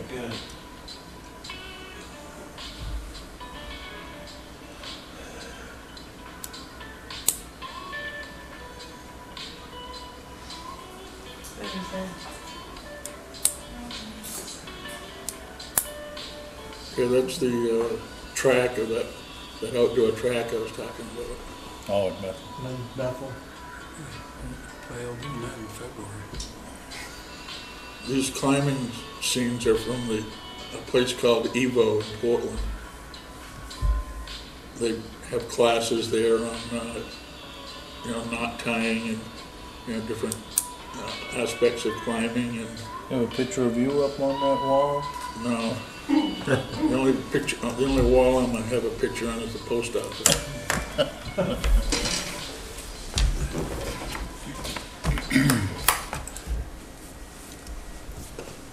So, a ways to go, right? Yes, the next thing is to start getting public feedback and see what the community is looking for. Like, we started big, as you can see, with swimming pools and gymnasiums, but, what do the townspeople want, what will they support? That's our next step. Yeah, we haven't.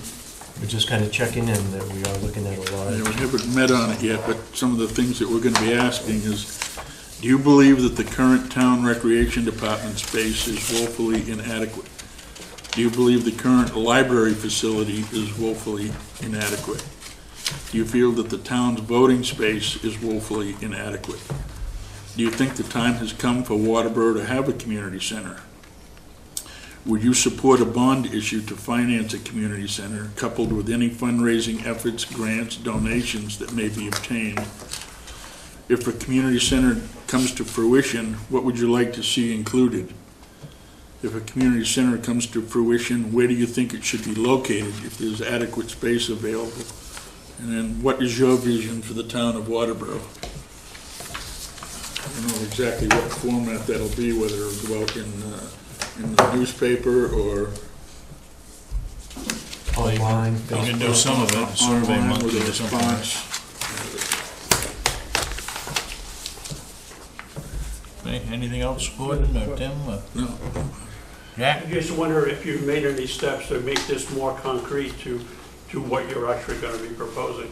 It stimulates your imagination, but I'm wondering if you've gone anywhere with all this in terms of what do you think the library's going to look like? What do you think the rec department is, in some concrete kind of way? I believe we're in that stage of discussions. We did mention that at our last meeting, that we got to start refining the different areas down. Like Julie's going to tell us what she needs in a library, and See, I think if you show this as it is, my gut reaction is you're in fantasy land. Well, So I think you well, got. that's why I prefaced it by saying these are some of the things that could be included, but not necessarily that they would be, but these are things that are out there for people to just kind of digest a little bit. a couple of things. These are the places that we saw. We also, assess the needs of the town. But our next step is what would town residents get behind? What do they want? And I think what we believe is we need a multi-million-dollar building. And whether it's something that we renovate or something new, we haven't really gotten that far, because what we didn't want was to waste our time, and what we want to know is are the selectmen behind us? So our next step would be to go to the community. And my thought was, I had an idea of going to the transfer station and either passing out the surveys there or talking to people, because I think that if you send out a survey, you're not gonna get, my experience in the past is you don't get many back. But if you go and talk to people, then you could get from the residents some idea of what they might support. We know that there are a lot of kids on waiting lists that can't get into a after-school, before-school program. We know that there are a lot of needs that the town has that are not being met. And so, yeah, to look at this, it looks big and it looks overwhelming, but the practicality of it is, if you're looking to the future, this is what we need. So what pieces do we put together so we can get as much as we need going forward, and to get some feedback from the citizens as to what will they get behind. Yep. I understand the needs or the wants and but I really don't think the townspeople are there yet. We just had a piece of land that the town really should have acquired, and we couldn't even come up with the money to buy that piece of land that this building could have been sitting on. So how are you gonna build a building if you can't even come up with the land? I totally agree with that, and that's why we're here, because I totally agree that I didn't want to put more energy into this unless I knew that we could, get something in the end, But I think also, education. yes, but I think part of that is by talking directly to citizens and getting their feedback, and as you do that, you're educated. Gary?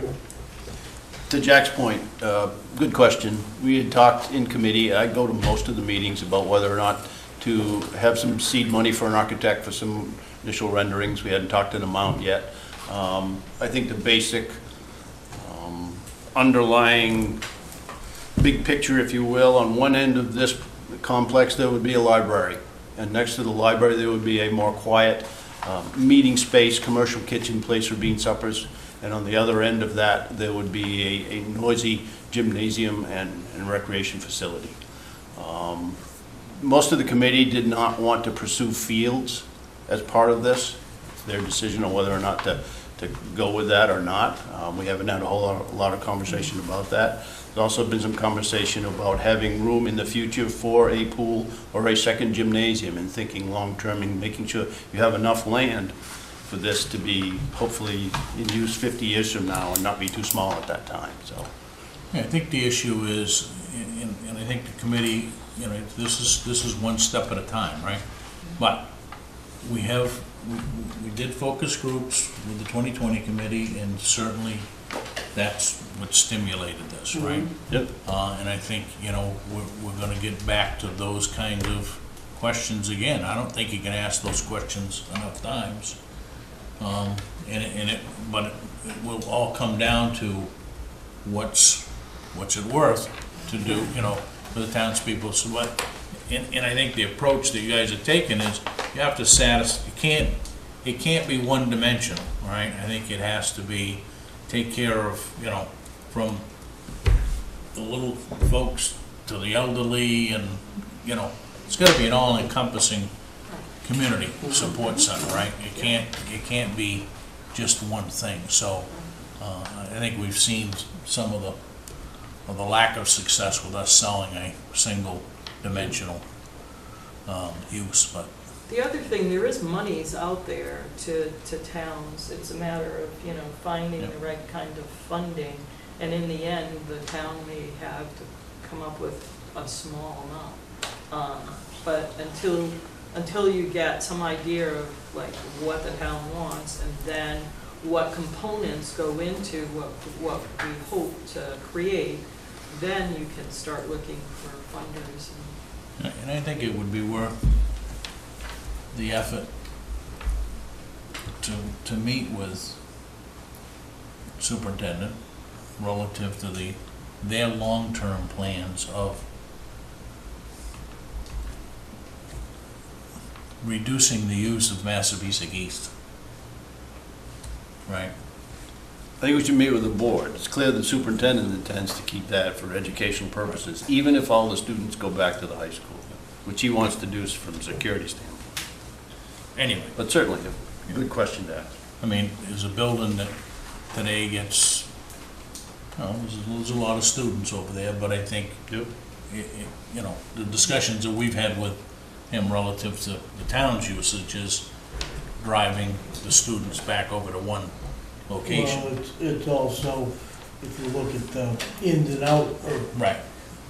from the first grade to the 12th So grade, it's, the 12th grade now is going out with a higher number than what's coming in, so. anyway, I think that those, and they might not result in anything today, but I think, you know, planting those seeds and looking at and keeping all of those options open of what is available and when is it available and if it's even gonna be available. I mean, rather than saying, hey, let's go to a green field and, you know, start new. Well, what's the difference? You Well, I take understand. The old building, You gotta, let's say I've been there for how many years, you're gonna have to you're gonna have to reconstruct it anyway. invest in it. So You're why right, not you're find right. a place that's an alternative to where it's in between the high school possibly and in between the intersections of all of our roads, so people can access it. Yeah. As much as it seems as a fallacy, you know, Presque Isle did this 2 years ago and have a facility that's incredible. And their problem was they had nothing for their kids to do after school. If you're not on a JV team, if you're not on a varsity team in this, where do you play? Yeah. Where do you go? Where do they go at night? They have the library, they have the gymnasium. The elderly people, where do they go now? They have to pay for Tai Chi. You know, there's so many things that this offers, this community. And we're not just a Waterboro, we're talking the whole RSU system we use this. It would be the biggest thing and the biggest draw in this community to have a facility like this for anybody coming into Maine to look at and say, where do I want to have my kids? Yeah. Right now, we don't have that. All right. I mean, we all of those things, I mean, we list them all down, and our problem is you always look for, you know, is there a quick way out, or there is. And I think you're probably right. When all said and done, there's no easy way out. I think this is a long-range plan. That's what Jack said. It's like a marathon. And Rosemary summed it up as, I think several members wonder if we're wasting our time with this, if we're going to live long enough to see this through. Because like Portsmouth, it was 11 years for them to build that library.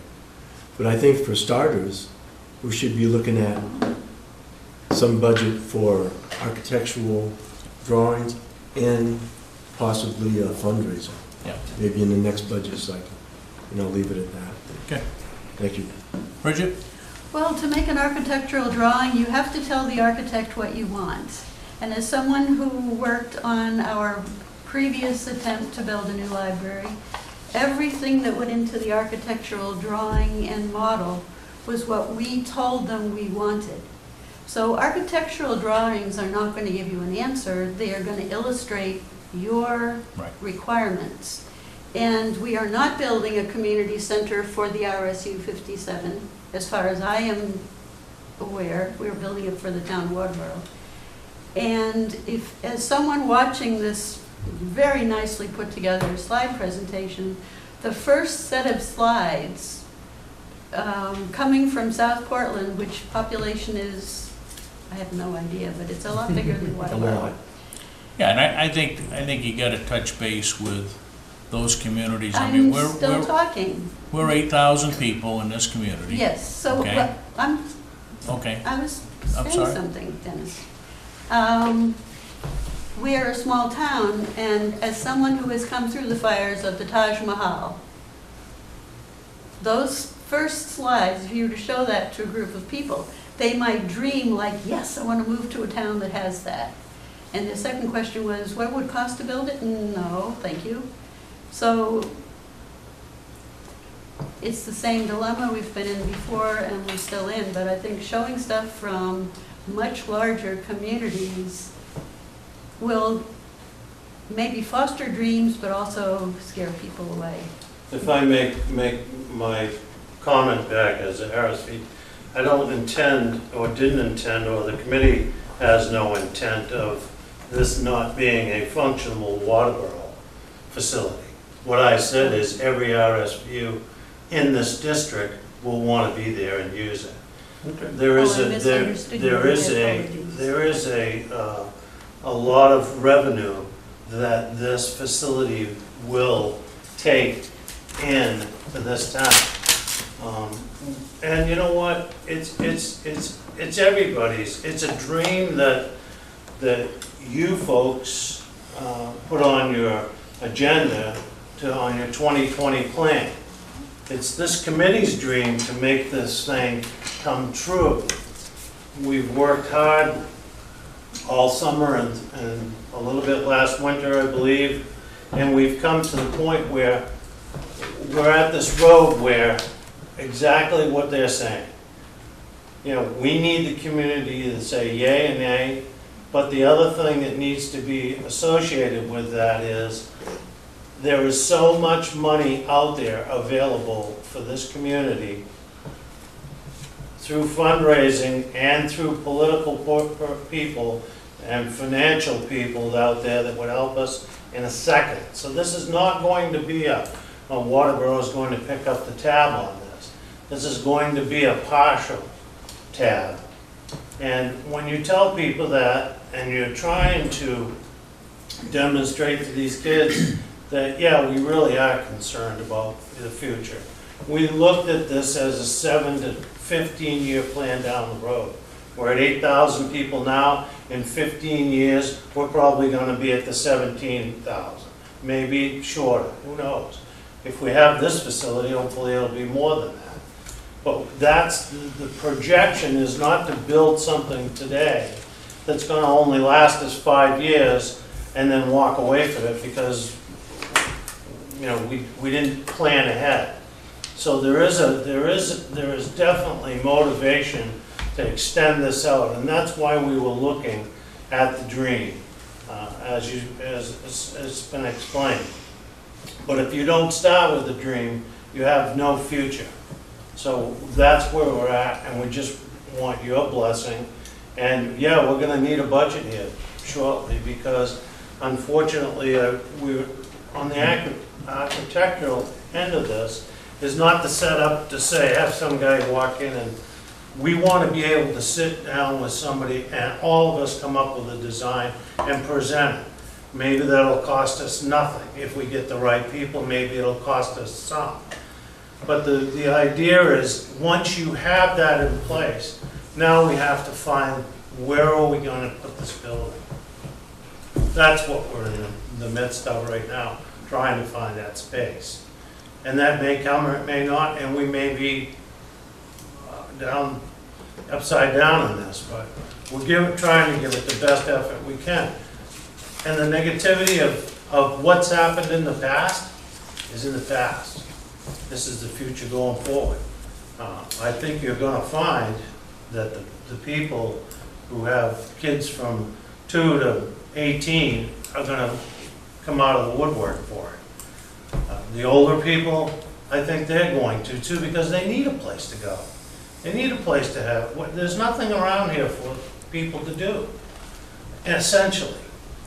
And if it doesn't cost them any money as a town pay to go there, why not? So, my 2 cents. Okay. As a committee member. Anything else?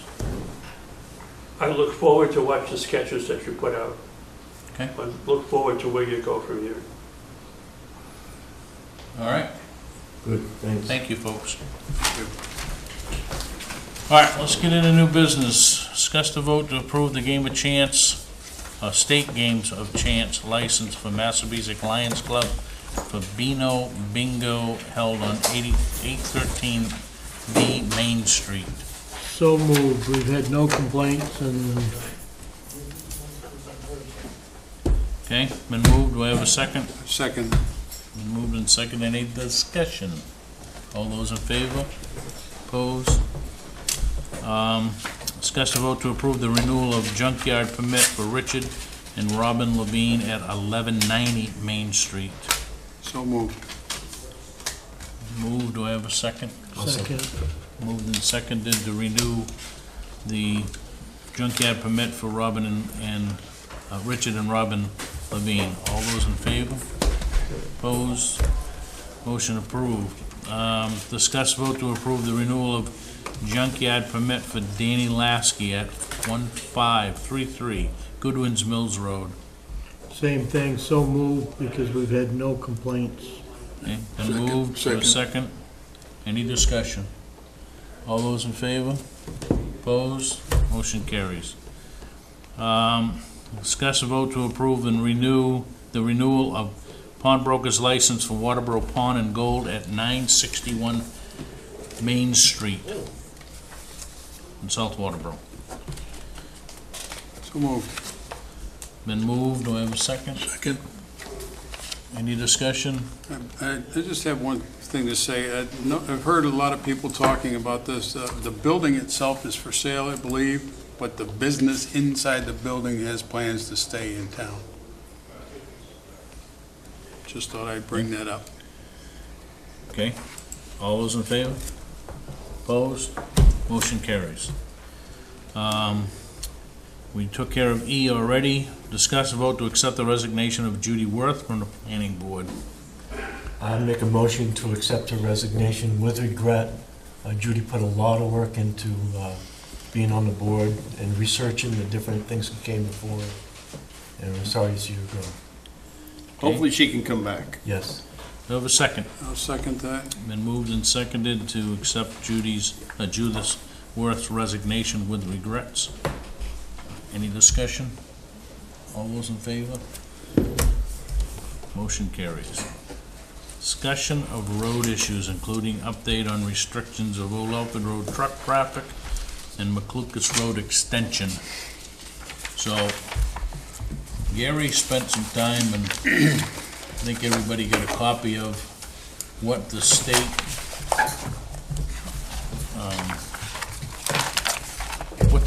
why the state's telling us we can't control what goes over that road. I mean, it was a pretty in-depth. What I found kind of appalling, if you want to call it that, is that you can petition the commissioner, Right. but you got to have all the stakeholders that agree with you, Including the trucking outfit. including the trucking company, or trucking companies. It's kind of a catch-22 for in their favor, isn't it? Yeah. And I don't have mine in front of me, but I can steal Gary's. That doesn't seem I mean, like that's like going in front of the commissioner with your hands cuffed. You can't do anything anyways. Because you don't, the trucking outfits aren't gonna approve something like that. Certain places, in certain It's still cases. saying state aid road, and I believe that they are misleading you on a state aid road, because they turned that back to the town. That is not state aid by any means, because they are not putting any money into it. They are not winter maintenance in it. They are not summer maintenance in. And the word state aid, there is no state aid on that Old Alfred Road. They don't plow it. They don't plow it, they don't fix the potholes, you just paved it. You are maintaining that yearly, not seasonally, like the Townhouse Road. Well, the reason for that is because it's in the urban impact. Right. Right. But when they're answering you on a state aid road, it's probably because we're either asking them about a state aid road, but the Old Alfred Road was turned back to the town of Waterboro. And everybody that I have talked to in that state says that we got all Well, I duties to certainly don't do have a anything problem. that Tim Cusack and this Bill Dowdy are the two that you want to get a hold of. Tim turned that back to the town of Waterboro. I don't have a problem with meeting with them. I just found that this was, it did give us an option for the municipalities to request time of day truck restrictions, but the municipality must make a written request to the department. Requests from an individual or groups won't be. The request must make the following substantial public process and buy-in by all affected parties. Municipalities shall be encouraged to conduct neighborhood stakeholder meetings. That means This is the same way as what went on with the Jake Break deal. This had to go through the state, even though it was, Yep. and we had to do it through the state. But, That comment about time of day, did they limit that to anything? No. So we could limit traffic on that road from 12:05 a.m. to 11:55 p.m. Plus you have to provide an alternate route. Yeah. Someone coming down this road, where are you gonna send them? Route You're 5. gonna take a Route left on 5. Route 5 Yep. and Yeah. a tractor It's trailer It's state road. at Yeah. that stoplight?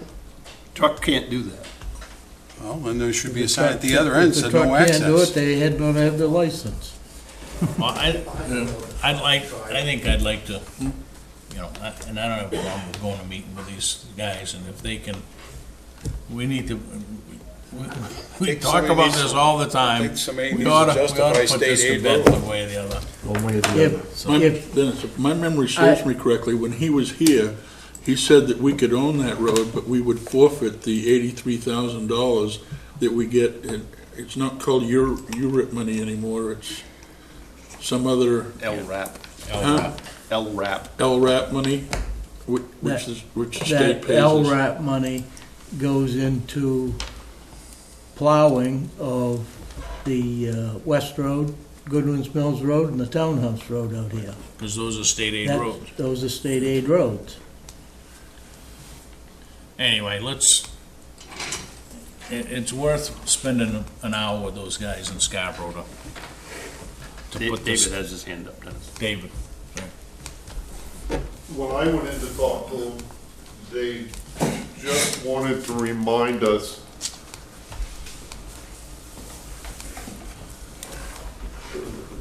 we talked about it in depth on restricting trucks and the guy said it's a very difficult thing, as you can see in what they've laid out there. But he also said, when you go back and talk to your constituents at the town, the selectmen and town manager and so on, be sure that you remind them that there are two other roads that we could be owning in the same status, and that's Route 5 and 202, because of our population. Right. Curb So cuts. when we do go in there to talk to them, it's gonna be a double-edged sword. We're gonna have to go in there and try to be pushy, but we can't be too pushy. Because we're having a difficult Well, they time. are. They- I think listen- you've gotta go in and find out what the what the status is of that old Alfred Road. Did you receive? I agree we do. You received. But I received the that same old Alfred Road. information that Gary had. That it's a state aid road, and we can't control the It can't be a speed. state aid road if we're not But if you we go, as a state aren't maintaining. if you go back to the discussion that the gentleman stood before us that night that they were gonna turn it over. That was an offer from him, was you take back Old Alfred Road, we'll take care of Route 5 and 202, okay? And he was very clear in the fact that, this goes back to when, well before Gary's time, so we might be able to find the video, but he was very clear that we maintain it, but if there was if there had to be engineering work done to reconstruct that road, the state controlled it. They had to be part of it, correct? Major construction. Major Major construction. construction means going down 2 or 3 feet in that road Right. and replacing every cross culvert. Well, they also consider grinding and adding concrete and repaving as major construction. sometimes. Well, Well, let's at least take the time to go do the visit. I agree. You know, I agree also. So, But we don't have to go in there with kids' gloves on, but Understand. we gotta be careful also. We can't be real pushy, I don't think. so Benton, Lamb, and Abbott go in, or do we I invite don't- them to come to meet before the no, board? I don't have a problem with, we'll go right into Scarborough. I'm in there, how many days a week, so all you gotta do is set it up and we'll, it's 3/4 of a mile from where I am all the time. Okay. All right. With Bill Dukas, I assume. He's this, Bill Dukas, but you also want Tim and Joe in there. Yeah, You want all three of them, yeah. because they are the head honchos of MDOT at this point. Okay. all right. Think shut up. Must have liked my idea. All right, the other issue is that we've got to deal with is, we've got a couple of hanging issues with Lucas Road Abandoned roads. extension and abandoned roads, and what are we doing, when's the last time that we worked on a road, and all that good stuff. So you get Lucas Road extension, which, The sad part is we got no records of what we paid out because we had roads and bridge money from the 80s on, up until we well, I started. can remember the meeting that we were closing McLucas Road extension. And Eddie Waterhouse and Bud Woodson, I think, Yeah. stood up and said, well, I worked on that road. I put Yeah. town money on that road. So, I did too, but, I mean, it was in the 80s, early 90s that we hauled gravel up through there, so. Has it been 30 years? And have we closed it? When I was road Or in the- commissioner, I put money up there also. so Well- the question is, if And we, Freddie did. right, so if we believe that the road is, I mean, you get the same deal with Bennett Hill Road. Bennett Hill Road, there was a town meeting vote to close a certain section of that road. Never been closed, right? We put money on it every year. We grade it, we, you know. Widen it. So there's some things that we ought to define as, these are town-owned roads, right? However, you know, and I know the state's got a Town-owned funky, roads that have been abandoned. If we Well- haven't put any money into it, they're